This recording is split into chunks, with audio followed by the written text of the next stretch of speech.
Morning children. First year की class काफ़ी late हो गई। आज वेन डायग्राम स्टार्ट करते हैं। Venn diagram is represented most of the relationship between sets.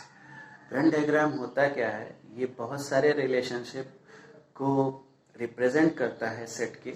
ठीक है, most of the relationship between sets को ये रिप्रेजेंट करता है वेन डायग्राम। ठीक है, इसके बाद यूनिवर्सल सेट आप लोग मेरे लास्ट वीडियो में चेक कर सकते हैं। लास्ट वीडियो में मैंने एक्सप्लेन कर दिया था यूनिवर्सल सेट क्या होता है। ठीक है, यूनिवर्सल सेट के अंतर्गत सारे सबसेट्स आते हैं। In Venn diagram universal set is denoted by the rectangular region and its subset is denoted by the enclosed figures like circles, triangles, okay, squares. But rectangular reason से हम केवल universal set को दिखाते हैं, क्योंकि universal set बड़ा होता है, इसके अंतर्गत सारे सबसेट उसके आते हैं। सबसेट को सारे सबसेट को मिला के यूनिवर्सल सेट बनता है, इसलिए यूनिवर्सल सेट को एक बड़े से रेक्टेंगुलर रीजन से रिप्रेजेंट करते हैं, और ये most of the relationship between sets को रिप्रेजेंट करता है वेन डायग्राम। आप वेन डायग्राम देख के बता देंगे कि ये कैसा सेट है और क्या डिनोट कर रहा है। तो उसके पहले वेन डायग्राम समझ में आ गया। अब जैसे हम एक एग्जांपल लेते हैं, जैसे यूनिवर्सल सेट का एक एग्जांपल लेते हैं। एक स्कूल है, उसमें बहुत सारे बच्चे हैं। ठीक है, तो ये हो गया universal set. Total number of student of the school is a universal set. तो अगर हम यूनिवर्सल सेट को डिनोट करें तो हमने बोला रेक्टेंगुलर रीजन से दिखा दिया यूनिवर्सल सेट को। ठीक है, अब हम कहते हैं उसमें से कुछ बच्चे इंग्लिश पढ़ने वाले हैं, तो ऐसे ले लिया गया इंग्लिश के बच्चों का कलेक्शन। ठीक है, तो इसका सबसेट होगा कि नहीं, इंग्लिश के बच्चों का कलेक्शन इसके अंतर्गत ही तो आएगा। और उसमें एम सेट को डिनोट कर लिया, मैथमेटिक्स ग्रुप के बच्चों का कलेक्शन। ठीक है, तो इसको हम डिनोट कर सकते हैं, किसी भी इनक्लोज सर्कल ले लिए, इसको हम इंग्लिश से दिखा दिए, इंग्लिश को दिखा दिए। ठीक है, अब कुछ मैथ्स का कलेक्शन ले लिए, इसको हम ट्राइंगल से दिखा दिए। तो ये दोनों ई और एम क्या इसके अंतर्गत आएंगे, तो इसको हमने डिनोट कर दिया यूनिवर्सल सेट को, यानी टोटल नंबर ऑफ स्टूडेंट को यूनिवर्सल सेट से डिनोट किया। इसके अंतर्गत इंग्लिश के बच्चों का कलेक्शन, और उसके अंतर्गत फिर एक मैथ्स के बच्चों का कलेक्शन को ट्रायंगल से दिखाया, जो कि इन सारे इस यूनिवर्सल सेट के सबसेट है। समझ में आ गई बात? चलिए, अब हमें पढ़ने के लिए यूनियन जानना होगा और इंटरसेक्शन जानना होगा। दो सेट का यूनियन क्या होता है और दो सेट का इंटरसेक्शन क्या होता है। पहले आज हम यूनियन बताएंगे। जितना बता रहे हैं अगर आप समझ लेंगे, फिर क्वेश्चन को कोई भी नहीं रोक सकता, आप सारे क्वेश्चन को इजीली करते चले जाएंगे। ठीक है, तो स्टेप बाय स्टेप मैं चलता हूँ, कोई प्रॉब्लम नहीं होगी। छोटा सा ही वीडियो रहेगा, छोटा सा ही लेक्चर रहेगा, लेकिन जितनी चीजें रहेंगी वो क्लियर रहेंगी। चलिए, अब हम बात करते हैं union of a set. Set का यूनियन भी एक सेट होता है। सेट्स का यूनियन भी एक सेट होता है। सेट्स, दो सेट्स का यूनियन भी एक सेट होगा। ठीक है, दो सेट का यूनियन भी एक सेट होगा। समझ में आ गई बात? तो कैसे डिफाइन करेंगे? The union of a set is a collection of all elements, which belongs to either A set or B set or both set। ठीक है, यूनियन जो होगा, कोई दो सेट है non empty A and B, उनका collection, उनके elements का कलेक्शन होगा, जो A में भी हो, B में भी हो सकता है, या दोनों में भी हो सकता है। इसको मैथमेटिकली कैसे रिप्रेजेंट करेंगे? डेफिनेशन समझ में आ गई। ए यूनियन बी को हम मैथमेटिकली इस तरह से डिनोट करेंगे, x such that x is an element of A और x is an element of B। अभी हम एग्जांपल से और क्लियर कर देंगे। x such that x element होगा a का या x एलिमेंट होगा b का जब कलेक्शन बनाएंगे तो। जैसे हम a एक सेट ले लिए 2,3, b एक सेट ले लिए 3,4,5। अब हमें a यूनियन b निकालना है। a यूनियन b निकालना है तो a की वैल्यू है 2,3 यूनियन 3,4,5। यहां देखिए 3 कॉमन है, जो कॉमन रहेगा वो तो रहेगा ही रहेगा। बनाने का मेथड देख लीजिए, कॉमन वाले को मैंने ले लिया एक बार, और जो बचे हैं a में क्या बचा था 2 भी होगा, b में क्या बच गया 4, 5 भी। तो जो कॉमन रहेगा उसको तो लेंगे ही यूनियन में, और जो बच जाएगा a और b में उसको भी काउंट कर लेंगे, उसको भी हम इसमें मैनेज कर लेंगे। यही हमारा a यूनियन b है। कुछ बचना नहीं चाहिए, उसको हम a यूनियन b बोलेंगे। कॉमन के साथ साथ a में जो है b में जो है उस सबको एक साथ जब कंबाइन कर लेंगे तो हमारा a यूनियन b होगा। देखिए अगर हम 2 एलिमेंट लेते हैं तो 2 एलिमेंट a का होगा। देखिए x such that x2 such that 2 is a element of a, element है a का, ठीक है, b का नहीं है, और लिखा हुआ है इसलिए।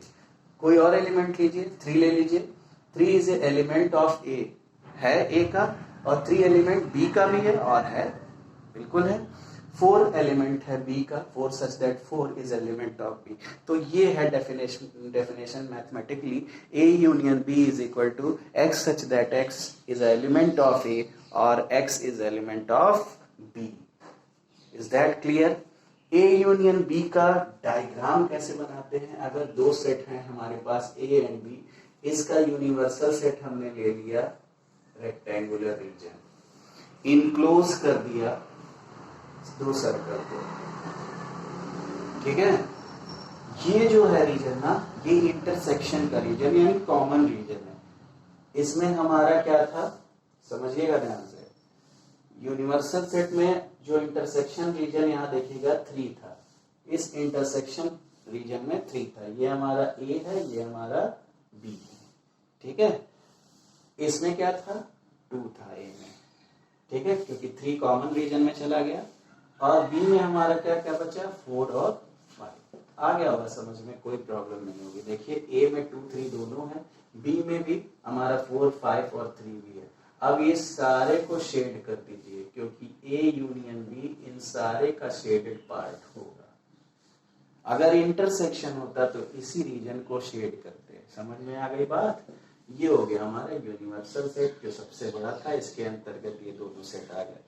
3 जो होगा वो कॉमन रीजन में होगा, वहां पे 2 जो था A का एलिमेंट था, A में कंसीडर किया 4 और 5, 3 को भी शेड किया क्योंकि वो 3 दोनों में है, और A और B का भी एलिमेंट दिया गया है। ये पूरा जो शेडेड पोर्शन मिल गया वो A यूनियन B का मिल गया। समझ में आ गई बात? ठीक है, इतनी चीजें क्लियर हैं। कुछ लॉज हैं जिसका हमें यूज करना है यूनियन ऑफ सेट का। आइडेंटिटी लॉ है, यूनिवर्सल लॉ है,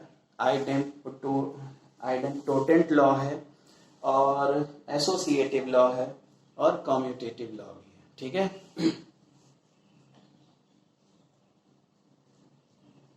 तो ये चीज आप पॉज करके स्क्रीनशॉट भी ले सकते हैं।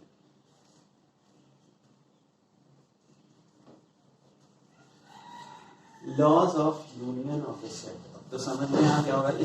इस लॉ को यूज करना होगा, यूनियन ऑफ सेट।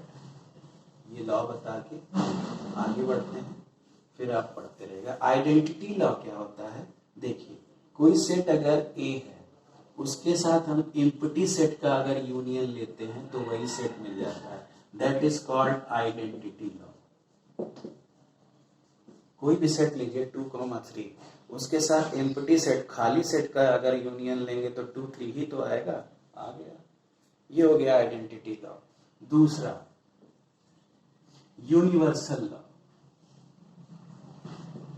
अगर हम यूनिवर्सल सेट के साथ किसी सेट का कलेक्शन लेते हैं तो यूनिवर्सल सेट ही मिलता है। लेके चेक कर लीजिए, यूनिवर्सल सेट के साथ किसी सेट का अगर हम कलेक्शन लेते हैं ठीक है, तो वही यूनिवर्सल सेट मिल जाता है। जैसे एग्जांपल ले लीजिए, बड़ा सा सेट ले लीजिए, एक U 2, 3, 4, 5 और A इसका एक सबसेट ले लीजिए, मान लीजिए 2 ले लिया।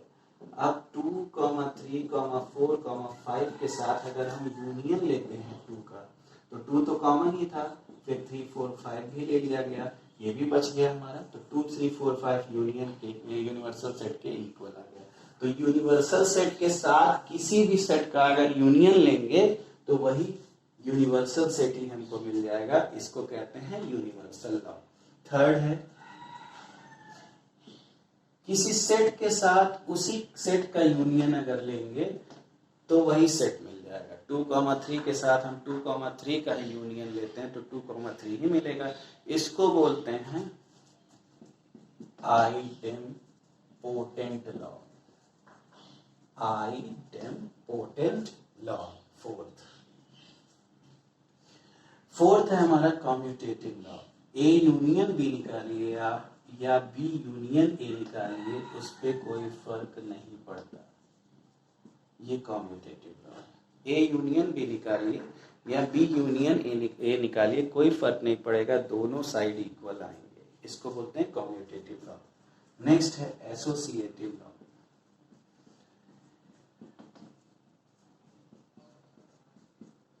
एसोसिएटिव लॉ, ये पांचों रूल अगर आपको याद हो जाएंगे तो यूनियन में कोई प्रॉब्लम नहीं होगी।